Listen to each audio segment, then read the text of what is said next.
Welcome back to my YouTube channel. तो आज की वीडियो काफ़ी इंपॉर्टेंट होने वाली है। हेल्थ, सेफ्टी एंड एनवायरनमेंट के इंटरव्यू जो कि mostly oil and gas companies में होंगे, उनके हम आज की इस वीडियो में 100 क्वेश्चन को डिस्कस करेंगे। तो हर क्वेश्चन का राइट आंसर क्या होगा उसको हम डिस्कस करेंगे और नेक्स्ट क्वेश्चन पे मूव करेंगे। आपने वीडियो कंप्लीट देखनी है, चैनल को सब्सक्राइब करना है और बेल आइकन दबाना नहीं भूलना। किसी भी इंसिडेंट या एक्सीडेंट की सूरत में इनिशियल नोटिफिकेशन कितने टाइम में निकालना चाहिए और प्रॉपर उसकी इन्वेस्टिगेशन रिपोर्ट कितने टाइम में सबमिट करनी चाहिए। तो इसका राइट आंसर है कि 24 घंटे के अंदर आपका इनिशियल नोटिफिकेशन होना चाहिए और विद इन 72 आवर्स आपकी इनिशियल इंसिडेंट इन्वेस्टिगेशन रिपोर्ट जमा होनी चाहिए। क्वेश्चन नंबर 2 ऐसे है कि हमारे पास जो मटेरियल या इक्विपमेंट स्टोरेज यार्ड है वो परमानेंट या टेम्परेरी स्ट्रक्चर से कितने डिफरेंस पे होना चाहिए। तो इसका राइट आंसर है मटेरियल स्टोरेज यार्ड और हमारा जो स्ट्रक्चर है उसके दरमियान 15 फीट का डिफरेंस होना चाहिए। नेक्स्ट हमारा क्वेश्चन वेलफेयर का होगा कि हमारे पास साइड पे जो हमारा ड्रिंकिंग वाटर है वो वर्कर को कैसे सर्व करना चाहिए। तो इसका राइट आंसर है डिस्पोजेबल पेपर कप होने चाहिए या हर किसी की इंडिविजुअल वाटर बोतल होनी चाहिए ताकि हेल्थ एंड हाइजीन को ख्याल किया जा सके। Question number 4, oil and gas plant के अंदर अगर आपने स्मोकिंग करनी है तो प्लांट के अंदर साइड पे आप स्मोकिंग नहीं कर सकते। आपको डेजिग्नेटेड स्मोकिंग एरिया पे जाकर स्मोकिंग शेल्टर में जाकर ही सिर्फ आप वहाँ पे स्मोकिंग कर सकते हैं। क्वेश्चन नंबर 5, आप अपने सेफ्टी हेलमेट पे हार्ड हेड के ऊपर कोई ड्रिल या सुराख कर सकते हैं अपने ईयर प्लग या किसी भी और काम के लिए। तो इसका आंसर है नॉट अलाउड। आपने अपने जो हार्ड हेड है आप सेफ्टी हेलमेट है उसका जो स्ट्रेंथ है उसको कभी भी डैमेज करना अलाउ नहीं होता। क्वेश्चन नंबर 6, हम अपना सेफ्टी हेलमेट खुद से अपनी क्राफ्ट या अपने नेम के आइडेंटिफिकेशन के लिए पेंट कर सकते हैं। तो इसका आंसर है किसी भी सूरत में नॉट एक्सेप्टेबल। डिफरेंट क्राफ्ट के डिफरेंट हेलमेट्स हो सकते हैं। फॉर एग्जांपल इलेक्ट्रिकल जॉब के लिए ब्लू हेलमेट हो सकता है, सेफ्टी के लिए ग्रीन हेलमेट हो सकता है, वर्कर के लिए येलो या वाइट हो सकता है। तो एज़ पर जो कंपनी या साइट स्पेसिफिकेशन है वही हेलमेट यूज़ करना है, खुद से हम उसको पेंट या अल्टर करने के अथराइज नहीं होते। क्वेश्चन नंबर 7 हमारे पास आता है कि what is the proper eyewear to have when using a portable grinder. तो जब हम ग्राइंडर यूज़ करेंगे हमें डबल फेस प्रोटेक्शन चाहिए। हमने सेफ्टी ग्लासेस भी यूज़ करने हैं और साथ में फेस शील्ड भी यूज़ करनी है। ग्राइंडर यूज़ करते हुए हमें डबल प्रोटेक्शन चाहिए। ऑयल एंड गैस की किसी भी साइट को विजिट करने के लिए हमारे पास बेसिक पीपीज कौन कौन से हैं। सबसे पहले सेफ्टी ग्लासेस, हार्ड हेड या safety helmet, safety shoes, coverall या रिफ्लेक्टिव वेस्ट। तो ये हमारे पास बेसिक पीपीज होंगे। इसके एडिशन हमारे पास पर्सनल गैस मॉनिटर होना चाहिए, इमरजेंसी एस्केप ब्रीथिंग अपरेटस होना चाहिए। तो मल्टीपल आपके एडिशन हो सकते हैं लेकिन बेसिक पीपीज में आपका कवरऑल या reflective vest, safety shoes, hard head and safety glasses होगा। क्वेश्चन नंबर 8 हमारे पास आता है कि वर्क एट हाइट के लिए हमारे पास एडिशनल पर्सनल प्रोटेक्टिव इक्विपमेंट कौन सा चाहिए।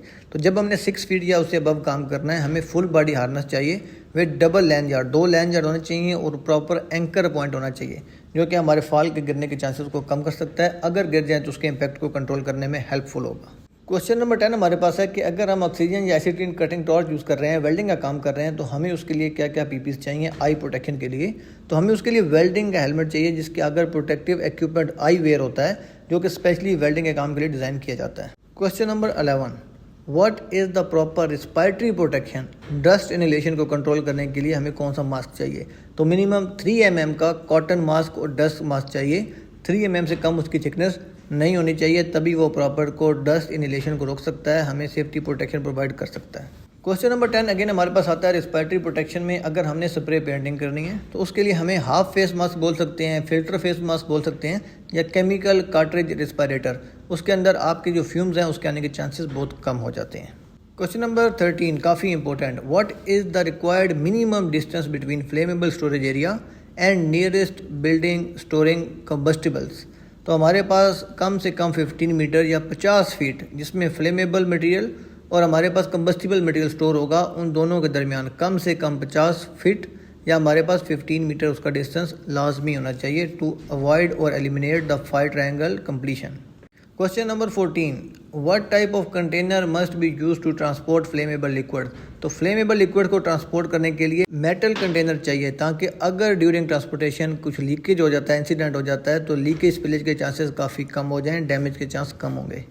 Question number 15, what type of extinguisher should be use involving class C fire. तो क्लास सी हमारे पास as per NFPA live electric equipment की फायर होगी। उसके लिए हम कार्बन डाइऑक्साइड और DCP दोनों चीज़ें यूज़ कर सकते हैं। तो फायर के रिलेटेड डिटेल वीडियो आपको मेरे यूट्यूब चैनल में मिल जाएगी, काइंडली वहाँ से आप रेफर करिएगा। क्वेश्चन नंबर 16, क्लास ए फायर पे हम कौन सा फायर एक्सटिंग्विशर यूज़ कर सकते हैं। तो क्लास ए हमारे पास सॉलिड मटेरियल, लकड़ी, कपड़ा, गत्ता, पेट्रोल, प्लास्टिक। उस पर हम पानी भी यूज़ कर सकते हैं, DCP फोम भी यूज़ कर सकते हैं, लेकिन as per this fire extinguisher water is the best to use on class A। किसी भी ऑयल एंड गैस प्लांट में कोई भी आपने इक्विपमेंट ऑपरेट करना है, गाड़ी चलानी है, तो उसके लिए क्या रिक्वायरमेंट होगी? फर्स्ट ऑफ ऑल आपको उस कंट्री का ड्राइविंग लाइसेंस चाहिए होगा। उसके बाद अगर स्पेसिफिक ट्रेनिंग है तो वो भी रिक्वायर्ड होगी। क्वेश्चन नंबर 18 हमारे पास आता है कि कन्फाइंड स्पेस का परमिट हमें एक्सकवेशन में कब रिक्वायर्ड होगा? जब भी हमारी एक्सकवेशन 1.2 मीटर या 4 फीट से डेप्थ में जाएगी, हमें उसके लिए कन्फाइंड स्पेस एंट्री का परमिट रिक्वायर्ड होगा। बिना कन्फाइंड स्पेस एंट्री के परमिट के हम वहाँ पे मजीद एक्सकवेशन नहीं कर सकते। Normally oil and gas company में परमिट कितने टाइम के लिए वैलिड होता है? तो मल्टीपल कंपनीज मल्टीपल साइट्स की ये वैलिडिटी पीरियड डिफरेंस हो सकता है। कुछ कंपनी 7 दिन के लिए परमिट को वैलिड करेंगी, लेकिन डेली बेस पे परमिट को लाइव करवाना पड़ेगा पर शिफ्ट। तो 1 दिन के लिए हम परमिट को लाइव या वैलिड कह सकते हैं। हर शिफ्ट के बाद परमिट को दोबारा रीवैलिडेशन या लाइव करवाना पड़ेगा। क्वेश्चन नंबर 20 हमारे पास है कि एक्सकवेशन को सेव करने के लिए हमारे पास क्या ऑप्शन अवेलेबल हैं? तो बेंचिंग, स्लोपिंग, शोरिंग, ये हमारे पास मल्टीपल ऑप्शन है जिससे हम अपनी एक्सकवेशन एरिया को सेव टू वर्क करते हैं। इसकी डिटेल वीडियो आप मेरे यूट्यूब चैनल पर देख सकते हैं। क्वेश्चन नंबर 21, एक्सकवेशन के साथ हमारी जो एक्सेस लैडर है वो हमारे स्टेपिंग ऑफ पॉइंट से कितनी ऊपर होनी चाहिए? तो मिनिमम हमारे पास 1 मीटर या 3.1 फीट जो हमारी लैडर है वो हमारा स्टेपिंग आउट पॉइंट जो ग्राउंड लेवल है उससे ऊपर लाजमी होनी चाहिए। क्वेश्चन नंबर 24 हमारे पास है, how far apart from oxygen cylinder?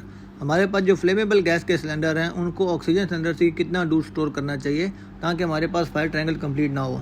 तो इसका आंसर है कम से कम 20 फीट या 6.1 मीटर हमें अपना ऑक्सीजन सिलेंडर को फ्लेमेबल गैस सिलेंडर से दूर डिस्टेंस पे स्टोर करना होगा। Question number 25, compressed gas cylinder को प्रॉपरली किस तरह हमने स्टोर करना है? तो स्टोर करते हुए अपराइट पोजीशन होनी चाहिए, सिक्योर होनी चाहिए, विद प्रोटेक्टिव कैप होनी चाहिए और 54 डिग्री टेम्परेचर से ऊपर कभी भी हमने इसको स्टोर नहीं करना। वेल मेंटेन एरिया होना चाहिए, protective cap, upright and secure position में हमने गैस सिलेंडर को स्टोर करना है। क्वेश्चन नंबर 26, अगर हमारे पास कंप्रेस्ड गैस सिलेंडर है, यूज़ नहीं हो रहा, तो उसके वाल को कैसे प्रोटेक्ट करेंगे? तो उसके वाल को हम प्रोटेक्टिव कैप के साथ सिक्योर करेंगे। जो भी हमारे पास सिलेंडर होगा वो स्टोर करना है अपराइट पोजीशन में, प्रोटेक्टिव कैप होना उसके साथ ज़रूरी है। क्वेश्चन नंबर 26 एक सिंपल क्वेश्चन है कि एक टाइम पे किसी भी स्टेप लैडर पे कितने आदमी एम्प्लॉयज़ जा सकते हैं? तो एट अ टाइम किसी भी लैडर पे, मंकी लैडर होगी, स्टेप लैडर होगी, 1 ओनली एट अ टाइम एक एम्प्लॉय लैडर पे जाएगा। जब वो लैडर से क्रॉस होके स्ट्रक्चर पे चला जाएगा, प्लेटफॉर्म पे चला जाएगा, तभी दूसरा एम्प्लॉय उसको एक्सेस कर सकता है। नेक्स्ट क्वेश्चन हमारे पास आता है कि अगर हमने किसी भी स्ट्रक्चर के साथ एक्सटेंशन लैडर जो है उसको अटैच किया है, उसको मूविंग या फॉलिंग से बचाने के लिए क्या करना चाहिए? तो सिंपल इज डैट, उसको सिक्योरली टाइड ऑफ करने चाहिए। अगर स्ट्रक्चर हमारे पास स्कैफोल्डिंग है तो क्लैम्प के साथ होनी चाहिए, प्रॉपरली टाइट सिक्योर होनी चाहिए ताकि उसके फॉल ड्रॉप को, मूविंग को अवॉइड किया जा सके। क्वेश्चन नंबर 30 हमारे पास है कि स्कैफोल्ड गार्ड रेल सिस्टम के मेन कंपोनेंट क्या हैं? तो हमारे पास टॉप रेल होनी चाहिए, मिड रेल होनी चाहिए, टॉप बोर्ड होना चाहिए एंड स्पोर्ट अपराइट होनी चाहिए ताकि हमारी स्कैफोल्डिंग के साथ जो कंपोनेंट हैं, जो ग्रिल गार्ड सेफ्टी है, उसको प्रॉपरली इंश्योर किया जा सके। नेक्स्ट क्वेश्चन हमारे पास कि what is the required voltage for portable power tool जो कि हम साइड पे यूज़ कर सकते हैं? तो हमारे पास साइड पे 110 वोल्ट के maximum up to 125 volt power tool allowed होते हैं। तो इसका राइट आंसर है 110 वोल्ट। इससे ज़्यादा के पावर टूल हम साइड पे अलाउ नहीं होते यूज़ करने के लिए। Question number 33, what must to be done? हमें अपने जो पोर्टेबल ग्राइंडर है उसके डिस्क चेंज करने से पहले क्या करना चाहिए? तो simple is that, switch off करना चाहिए, साथ में बहुत इंपॉर्टेंट अनप्लग भी करना चाहिए। हमें कभी भी प्लग इन करके स्विच आपने ऑफ कर दिया, बाय मिस्टेक आप गलत स्विच ऑफ कर देंगे या मे भी आपका स्विच काम करना बंद कर देगा तो आपको नुकसान हो सकता है। अनप्लग करना is most important. Question number 34, jack hammer use करते हुए आई प्रोटेक्शन कैसे करनी है? तो जैक हैमर यूज़ करने के लिए हमें जो रिकमेंडेड है फेस शील्ड है, अदरवाइज हम कंप्लीट गूगल्स भी यूज़ कर सकते हैं for I protection. Question number 37, what safety device must be present on the grinder? उसके ब्लेड के ऊपर क्या चीज़ लगी होनी चाहिए जब हमने उसको यूज़ करना है? तो इसका राइट आंसर आएगा सेफ्टी गार्ड होना चाहिए। किसी भी कंडीशन में सेफ्टी गार्ड रिमूव करके आप ग्राइंडर यूज़ करना आपको अलाउ साइड पे नहीं होगा। Question number 38, what is the required prior to use of a contractor crane? किसी भी प्रोजेक्ट साइट पे अगर आपने लिफ्टिंग रिगिंग के लिए अगर क्रेन यूज़ करनी है तो उसके लिए क्या रिक्वायरमेंट होती हैं? तो सबसे पहले आपकी क्रेन की क्लासिफिकेशन होनी चाहिए, उसमें L1 वाला होना चाहिए, उसके अंदर अर्थिंग केबल होनी चाहिए, उसके बाद उसका जो क्रेन ऑपरेटर है थर्ड पार्टी सर्टिफाइड होना चाहिए और इंटरनल अप्रूवल होनी चाहिए, तभी वो किसी भी क्रेन को साइड पर आकर ऑपरेट कर सकता है। क्वेश्चन नंबर 39, हमारे पास क्या ऐसी कंडीशन है जिसमें हम एयर कंप्रेसर को ब्रीथिंग एयर के लिए यूज़ कर सकते हैं। तो third party certification in one of the most important thing. Certification का पर्पज़ उसके अंदर फ़िल्टर प्रॉपर होने चाहिए, चैलवन वाल प्रॉपर होने चाहिए, उसके अंदर स्पार्क अरेस्टर, उसकी अर्थिंग केबल, तमाम चीज़ें वेरीफाई करने के बाद थर्ड पार्टी अपना एक सर्टिफिकेट प्रोवाइड करती है फिट टू यूज़ का। तो third party inspection certificate is one of the most important thing. इसके बाद हम एयर कंप्रेसर को ब्रीथिंग एयर के लिए यूज़ कर सकते हैं। क्वेश्चन नंबर 40, अगर हमारे पास फोर्कलिफ्ट के ऊपर एक बड़ा लोड है जिससे हमारा विजन ब्लॉक हो रहा है और हमने उसको ट्रांसपोर्ट करना है, तो उसके लिए बेस्ट प्रोसीजर क्या है। ऑपरेटर ने फोर्कलिफ्ट को रिवर्स ड्राइव करना है with the help of बैंक्समैन।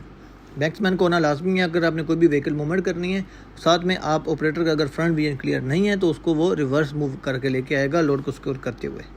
Question number 41, what colour should on oxygen cylinder. तो ऑक्सीजन सिलेंडर का नॉर्मली कलर ग्रीन होता है जो कि all over the world same ही तमाम प्लांट साइड पे यूज़ किया जाता है। तो इसका आंसर आएगा green colour will represent the cylinder of oxygen. Question number 42, can damage extension code can be used at any side. तो सिंपल इसका आंसर आएगा नॉट एक्सेप्टेबल। डैमेज, रिपेयर, कोई भी इलेक्ट्रिक एक्सटेंशन यूज़ नहीं होती, उसकी प्रॉपर कनेक्शन होने चाहिए, उसको प्रॉपर चेक करके वेरीफाई करके साइड पे आप यूज़ कर सकते हैं। Question number 44, what is the minimum frequency. एक कॉन्ट्रैक्टर ने अपनी जो सेफ्टी मीटिंग है वो कब कब करनी होती है। तो वंस अ वीक आपने एक मास एक्टिविटी करनी होती है। उसके अलावा आपने जब काम स्टार्ट करना है तो एट साइड जाकर आपने एक टाइम ब्रीफिंग करनी है, सेफ्टी मीटिंग करनी है या टास्क इंस्ट्रक्शन करनी है सुपरवाइज़र ने अपने वर्किंग एरिया, वर्किंग इक्विपमेंट पर जाके लोगों को प्रॉपर अवेयर करने के लिए। Question number 45, what topic should be discuss in safety orientation. अच्छा, नए जब एम्प्लॉय हायर होंगे तो उनकी इंडक्शन के लिए सेफ्टी रूल क्या है, आपकी पॉलिसी क्या है, पीपीज कौन से चाहिए, सेफ सिस्टम में वर्क क्या है, लाइफ सेविंग रूल क्या है, सेफ्टी प्रोटोकॉल क्या होंगे, आपने साइड पे क्या चीज़ नहीं करनी, कैंप रूल, ये तमाम चीज़ें हैं जो आपने सेफ्टी ओरिएंटेशन में लोगों के साथ, न्यू हायर एम्प्लॉय के साथ डिस्कस करनी है। ऑयल एंड गैस इंडस्ट्री में पूछे जाने वाला इंपॉर्टेंट क्वेश्चन, H2S का कलर क्या है। तो ऑक्सीजन की तरह H2S भी कलरलेस है, इसका कलर कहीं भी हमें नज़र नहीं आएगा। लेकिन जब H2S लीक होगी तो जो पर्सनल गैस मोनीटर या साइड के फिक्स मोनीटर हैं वही हमें अलार्म से डिटरमाइन करेंगे, लाइट से या वाइब्रेशन से, कि आपके एरिया में H2S लीक हो चुकी है। तो H2S इज़ अ कलरलेस, इसका कोई कलर नहीं होता। Question number 47, when is hearing protection needed. When threshold of noise is 85 decibel और अबव। जब हमारे पास 85 डेसिबल जैसे अबव नॉइज लेवल हो जाएगा हमें उसके लिए एयरिंग प्रोटेक्शन लाजमी चाहिए। नेक्स्ट हमारे पास है question number 49, is dead man switch is necessary in electric and tools.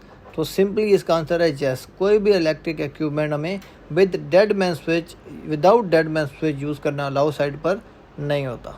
Question number 50, is any book needed in the office while handling chemical. तो केमिकल की डिटेल के लिए हमारे पास एक MSDS होता है जिसको हम मटेरियल सेफ्टी डेटा शीट बोलते हैं। कुछ कंपनी इसको CHB केमिकल हैंडलिंग बुक भी बोलती हैं। इसके अंदर केमिकल के रिलेटेड तमाम प्रॉपर्टीज़ हैं, केमिकल की स्टोरेज कैसे करनी है, केमिकल की हैंडलिंग कैसे करनी है, और अगर केमिकल की इमरजेंसी स्पिल होता है तो उसको कंट्रोल कैसे करना है, तमाम चीज़ें डिटेल से लिखी होती हैं। उसका फ्लैश पॉइंट क्या है, उस केमिकल को यूज़ करने के लिए कौन से पीपीस चाहिए, स्पिल कंट्रोल करने के लिए कौन से पीपीस चाहिए, तमाम डिटेल MSDS या CHB में अवेलेबल होती है। नेक्स्ट क्वेश्चन हमारा काफ़ी इंपॉर्टेंट है, when is critical lifting plan required.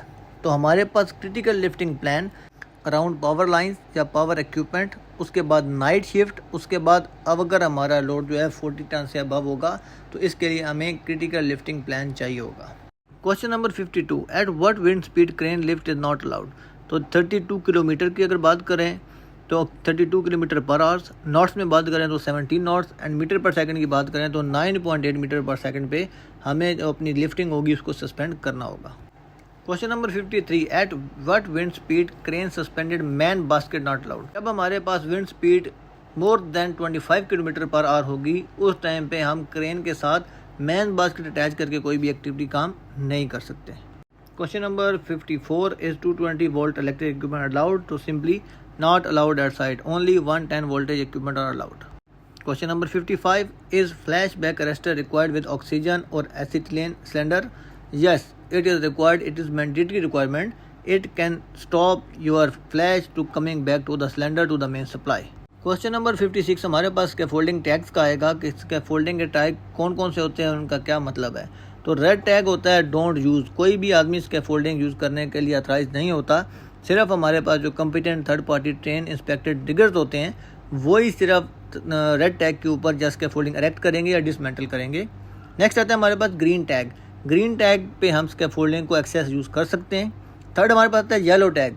Yellow tag में हमें हार्नेस चाहिए होगी और साथ हमें लैंडयार्ड फुल बॉडी हार्नेस के साथ डबल एंकर पॉइंट लाजमी चाहिए होगा, तभी हम उस स्ट्रक्चर को, उस स्कैफोल्डिंग को काम करने के लिए एक्सेस कर सकते हैं। नेक्स्ट क्वेश्चन, अगर हमारे पास H2S लीकेज होती है और अलार्म आ जाता है तो क्या करना है? अपना EBD पहनना है, क्रॉस विंड और अप विंड मूव करना है। आपने अपने आप को H2S के जो एक्सपोजर है उससे क्रॉस विंड जाते हुए और फिर अप विंड जाते हुए अपने आप को वहाँ से एलिमिनेट करना है, अपने आप को सेफ एग्जीक्यूशन करते हुए सेफ असेंबली पॉइंट पे अप्रोच करना है। नेक्स्ट क्वेश्चन हमारे पास आता है, heavy equipment allowed to operate within 1.8 metre of excavation? तो इसका आंसर है नहीं। कम से कम हमें एक्सकवेशन से 2 मीटर का डिस्टेंस इंश्योर करते हुए हैवी व्हीकल मूवमेंट को वहाँ पे बैरियर लगाकर डिस्टेंस को इंश्योर करना है। Question number 62, what device we can use to measure the radiation? तो इसका आंसर है collimator. Collimator is the device which can measure the radiation while working for RT और radiography. Question number 63, oil and gas industry में use होने वाले permit के नाम बताएं। तो मल्टीपल कंपनीज़ में, मल्टीपल इंडस्ट्रीज़ में डिफरेंट टाइप ऑफ परमिट हो सकते हैं, लेकिन generally hot work permit red colour का होगा, cold work permit blue colour का होगा, कन्फाइंड स्पेस एंट्री परमिट हो सकता है ग्रीन कलर में और release of hazard yellow colour में हो सकता है। कुछ कंपनी की categorisation critical, hot work and general work permit हो सकती है। लो रिस्क एक्टिविटी आपकी जनरल वर्क परमिट में कवर होगी, आपकी हाई रिस्क एक्टिविटी या medium risk activity critical work permit में कवर होगी और तमाम activities which contain fire hot work में कवर होंगी। Question number 65, who is responsible to conduct site inspection prior to issuance of the permit? तो permit issuer और his designated representative, उसकी responsibility है कि परमिट इशू करने से पहले साइट सर्वे करेगा, साइट ऑडिट विजिट करेगा, उसके बाद ही उस पार्टिकुलर एक्टिविटी का परमिट इशू करेगा। नेक्स्ट क्वेश्चन है कि सीट बेल्ट किस किस को रिक्वायर्ड होती है? तो all passenger in the vehicle must wear the seat belt. Question, what is the source of information to check the priorities of suspected HRDS chemical? तो again MSDS, material safety data sheet.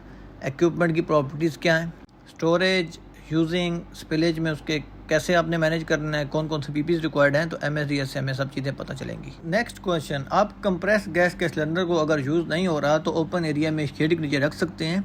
Not allowed to expose direct sunlight, exposure non possible ignition. कोई भी compress gas cylinder आप unattended किसी भी shade के नीचे open atmosphere में store नहीं कर सकते। एम्प्टी गैस सिलेंडर, ऑक्सीजन और एसिटिलीन को इकट्ठा रखा जा सकता है? तो आंसर इज़ नॉट अलाउड। हम कभी भी एसिटिलीन और ऑक्सीजन सिलेंडर को इवन दे आर एम्प्टी इकट्ठा स्टोर करना अलाउड साइड पे नहीं होता। What is the maximum working pressure of oxygen? तो आंसर इज़ 25 PSI। हमारे पास जो वर्किंग ऑक्सीजन जो प्रेशर होगा 25 PSI को इंश्योर करना होगा। इसी तरह एसिटिलीन का हमें 15 PSI प्रेशर चाहिए, सेफ वर्किंग प्रेशर जिसको हम बोलेंगे, जिसके अकॉर्डिंग हम प्रॉपर्ली सेफ काम एग्जीक्यूट कर सकते हैं। एसिटिलीन और ऑक्सीजन सिलेंडर के साथ जो फ्लैश बैक है उसको रोकने के लिए क्या डिवाइस लगी होनी चाहिए? तो इसका आंसर है फ्लैश बैक अरेस्टर, जो फ्लैश को वापस सिलेंडर की तरफ आने से रोकता है। वन वे या NRV वाल्व उसको बोला जा सकता है। इलेक्ट्रिक इक्विपमेंट के साथ काम करते हुए कौन सी लैडर हमें यूज़ नहीं करनी चाहिए? तो एल्युमिनियम या मेटल लैडर यूज़ नहीं करनी चाहिए, वो एक कंडक्टर के तौर पे काम करेंगी, इलेक्ट्रिक करंट वहाँ से पास हो सकता है। नेक्स्ट क्वेश्चन हमारे पास है क्वेश्चन नंबर 75, हमें जब हॉट वर्क एक्टिविटी करनी है तो 3 मीटर के अंदर हमें कौन सा इक्विपमेंट वहाँ पे चाहिए? तो इसका आंसर है फायर एक्सटिंग्विशर। कौन सा चाहिए? As per to class of fire, हमारे पास किस तरह की आग लगने के चांस हैं उसके अकॉर्डिंग हमें फायर एक्सटिंग्विशर एरिया में लाजमी अरेंज करना है। नेक्स्ट क्वेश्चन हमारे पास है कि सिलेंडर को मूव करने के लिए, शिफ्ट करने के लिए हम स्लिंग या क्रेन की यूज़ कर सकते हैं? तो इसका आंसर है ओनली सिलेंडर बकेट या बास्केट, उसके अंदर ही हम सिलेंडर को एक जगह से दूसरी जगह मूव कर सकते हैं। क्वेश्चन नंबर 78, अगर हमारे पास स्लिंग की कैपेसिटी जो हमारा वेट लिफ्ट हो रहा है उसके डबल है या ज़्यादा है तो हम सस्पेंडेड लोड के नीचे खड़े हो सकते हैं? तो इसका आंसर है एब्सोल्युटली नॉट। हमें सस्पेंडेड लोड के अंदर, लाइन ऑफ फायर के अंदर खड़ा होना किसी भी सूरत अलाउड नहीं होता। नेक्स्ट क्वेश्चन, अगर हम किसी रिमोट एरिया में काम कर रहे हैं, हम डेजर्ट के बीच में काम कर रहे हैं जहाँ पे हमारे अलावा और कोई एक्टिविटी नहीं हो रही, तो लिफ्टिंग के काम करने के लिए हमें बैरिकेशन लगाना ज़रूरी है या विदाउट लिफ्टिंग के बैरिकेशन के हम लिफ्टिंग कंटिन्यू कर सकते हैं? तो answer is that all lifting activity should not be started until the all radius is barricaded. Question number 82, plant के अंदर खाना या सोना अलाउ होता है? तो answer is only in designated area. जो आपके फूड मेस बने हैं या पेंट्री बनी है वहीं भी आप खाना खा सकते हैं, और अपने TSF के अंदर अगर आपका रेस्ट शेल्टर है तो वहीं पे जाके आप रेस्ट कर सकते हैं। प्लांट के अंदर आपको सोना या खाना अलाउड नहीं होता। नेक्स्ट क्वेश्चन है कि आपका किस हाइट पे आपको सेफ्टी हार्नेस पहनना है। तो जब भी आपने सस्पेंडेड या आपने टेम्परेरी वर्क स्ट्रक्चर पे काम करना है जो कि 6 फीट या उससे अबव होगा, तो आपने उसके अंदर full body harness with double anchor point और प्रॉपर लैंड यार्ड अटैच करके ही काम करना है। अगर हमारे पास कोई स्कैफोल्डिंग 6 मीटर या 20 फीट तक है तो उसको कौन साइन करेगा? तो answer is this, competent scaffolding supervisor या स्कैफोल्डिंग इंस्पेक्टर उस स्कैफोल्डिंग के टैग को साइन कर रेडी टू यूज़ कर सकता है। नेक्स्ट क्वेश्चन हमारे पास आता है कि अगर हमारी स्कैफोल्डिंग शॉर्टर दैन 40 फीट है या 12.5 मीटर है, उसको कौन साइन करेगा? तो third party trained, multiple third party STI सीजर हो सकती हैं, ट्रेंड एंड क्वालिफाइड एरेक्टर जो कि सुपरवाइज़र या इंस्पेक्टर होगा वही उसको साइन करेगा। नेक्स्ट आता है कि स्पेशल स्कैफोल्डिंग या स्कैफोल्डर टॉलर देन 12.5 मीटर या 40 फीट से ज़्यादा है तो कौन करेगा? तो कंपनी का जो अप्रूव्ड स्कैफोल्डिंग एरेक्टर जो इन हाउस इंस्पेक्टर या सुपरवाइज़र होगा वो आकर 12.2 मीटर या 40 फीट से ज़्यादा की स्कैफोल्डिंग को इंस्पेक्ट करेगा, उसके बाद साइन करेगा, तभी वो स्कैफोल्डिंग हम यूज़ कर सकते हैं। नेक्स्ट क्वेश्चन हमारे पास आता है कि कौन कौन से कलर कोड या टैग पे हम स्कैफोल्डिंग यूज़ कर सकते हैं। तो ग्रीन एंड येलो टैग पे हम स्कैफोल्डिंग को यूज़ कर सकते हैं। बाज़ कंपनीज़ पे ग्रीन टैग के ऊपर स्कैफोल्डिंग में हार्नेस नहीं चाहिए, कुछ कंपनीज़ पे ग्रीन टैग पे भी हार्नेस चाहिए होती है। दूसरा येलो टैग है, तो येलो टैग के ऊपर हमने इंस्पेक्शन चेक करना है, वैलिड होना चाहिए, और वैलिड इंस्पेक्शन के बाद हम सेफ्टी हार्नेस के साथ ही स्कैफोल्डिंग टेम्परेरी स्ट्रक्चर को एक्सेस कर सकते हैं, यूज़ कर सकते हैं। अगर हमारे पास रेड टैग है तो रेड टैग के ऊपर सिर्फ स्कैफोल्डिंग इरेक्ट कर सकते हैं या डिसमेंटल कर सकते हैं। हमारे पास स्कैफोल्डिंग बन गई है, उसकी मॉडिफिकेशन हो रही है, तो हमारे पास रेड टैग होगा। जब तक हमारा टैग ग्रीन या येलो नहीं हो सकता, हम में से कोई आदमी भी स्कैफोल्डिंग को एक्सेस नहीं कर सकता। नेक्स्ट क्वेश्चन हमारे पास, who allowed to give signal to crane for lifting operation. अगर हमारे पास लोड अप टू 10 टन है तो सर्टिफाइड रिगर लेवल 3 उसको सिग्नल दे सकता है। अगर हमारे पास लोड अप टू 20 टन है तो रिगर लेवल 2 का जो हमारे पास सर्टिफाइड आदमी होगा वो उनको सिग्नल दे सकता है। अगर हमारे पास लेवल 1 सर्टिफाइड रिगर है तो वो ऑल टाइप ऑफ लिफ्ट में बैंक्समैन या सिग्नल का काम कर सकता है। Question number 97, give at least 3 type of categories critical lifting. Tandem lifting is critical, lifting of load above 40 ton is critical, उसके बाद lifting over life line is critical, उसके बाद हमारे पास night time lifting is critical. तो multiple type है हमारे पास क्रिटिकल लिफ्टिंग की। लिफ्टिंग एंड डिगिंग ऑपरेशन करने के लिए क्रेन के आउटरिगर ओपन करना ज़रूरी है कि नहीं? तो आंसर इज यस। कोई भी काम हमने करना है, जब क्रेन हमने वहाँ पे असेंबल करनी है तो सबसे इम्पोर्टेंट, सबसे पहला काम हमने क्रेन के आउटरिगर को फुली एक्सटेंड करके क्रेन को असेंबल करना है, उसके बाद हमने अपनी लिफ्टिंग एक्टिविटी को स्टार्ट करना है। नेक्स्ट क्वेश्चन आता है कि हमें is hot work and cold work permit required for a confined space entry. Yes, अगर हमने कन्फाइंड स्पेस के अंदर काम करना है तो हमें साथ में कन्फाइंड स्पेस के अंदर काम क्या करना है उसका परमिट भी चाहिए। In addition to confined space entry permit हमें हॉट वर्क या कोल्ड वर्क का परमिट भी इन पैरेलल पे लाजमी चाहिए होगा। नेक्स्ट क्वेश्चन हमारे पास आता है, is the qualified fire watcher required for welding operation. तो ऑप्शन इज यस। जब भी हमने किसी भी जगह पे हॉट वर्क करना है, कटिंग, वेल्डिंग, ग्राइंडिंग करना है, हमें उस एक्टिविटी के लिए कॉम्पिटेंट सर्टिफाइड फायर वॉचर लाजमी चाहिए होगा, जो इंश्योर करेगा कि एरिया प्रॉपरली सिक्योर है, प्रॉपर फायर एक्सटिंग्विशर वहाँ पे अवेलेबल है, एरिया में से कंबस्टिबल फ्लेमेबल मटेरियल रिमूव कर दिया गया है, और ड्यूरिंग एक्टिविटी उसका फायर वॉचर का वर्किंग एक्टिविटी पे होना लाजमी है। इस वीडियो का last question, second person is necessary to guide the operator. अगर हमने कोई भी लिफ्टिंग करनी है तो कौन आदमी ऑपरेटर को असिस्ट करेगा? तो आंसर इज फ्लैगमैन। फ्लैगमैन या सिग्नलर, जो वो आदमी जो क्रेन ऑपरेटर को सिग्नल देगा, क्रेन ऑपरेटर ने उसके सिग्नल फॉलो करते हुए ही अपनी लिफ्टिंग को सेफ्टी से, सिक्योरिटी से इंश्योर करना है। हमने एक चीज़ इंश्योर करनी है, जो आदमी सिग्नल दे रहा है, फ्लैगमैन दे रहा है, वो कॉम्पिटेंट होना चाहिए, उसको लिफ्टिंग एंड रिगिंग के प्रॉपर सिग्नल कम्युनिकेशन पता होना चाहिए। Best device, radio device which can be used for the signal और बैंक्समैन, अदरवाइज मैनुअल सिग्नल और with light signal also can be used crane operator को सिग्नल देने के लिए। उम्मीद करता हूँ ये वीडियो आपके लिए काफ़ी फेवरेबल होगी। इस वीडियो का नेक्स्ट पार्ट भी जल्दी हमारे चैनल पर आ जाएगा, तो इसके लिए आपसे रिक्वेस्ट करूँगा कि यूट्यूब चैनल को सब्सक्राइब करना और बेल आइकन दबाना ना भूलिएगा।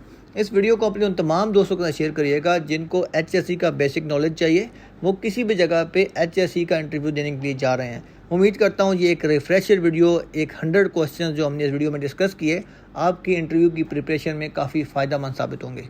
चैनल को सब्सक्राइब करना, वीडियो को लाइक करना, बेल आइकन दबाना ना भूलिएगा। आपके वक्त देने का बहुत शुक्रिया।